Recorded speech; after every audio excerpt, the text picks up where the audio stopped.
बिस्मिल्लाहिर्रहमानिर्रहीम अस्सलाम वालेकुम। आज हम बच्चों के नूडल्स जो बहुत पसंद किए जाते हैं उनको कुछ स्पेशल बनाएंगे। उसमें हम चिकन, प्याज, शिमला मिर्च, गाजर ये सारी चीज़ें डालकर हम इसको एक डिफरेंट चीज़ बनाएंगे और बहुत मज़े की बनेंगे। यकीन माने आपके बच्चे बहुत खुश हो जाएंगे।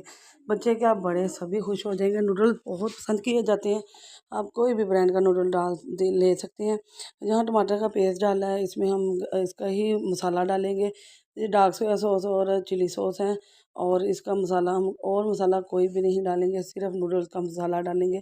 उसी के साथ ही इतने स्पाइसी और मज़ेदार बन जाएंगे। अब हमने इसमें नूडल डाले, पानी डाला और इसे दम पे रख दिया। इतना पानी डाला है कि हमारे नूडल्स गल जाएँ और बहुत ज़बरदस्त मज़ेदार से बन जाए। यकीन माने आप बच्चों को लंच में भी दे सकती हैं। आप बनाएंगी तो बच्चे आपके फ़ैन हो जाएंगे।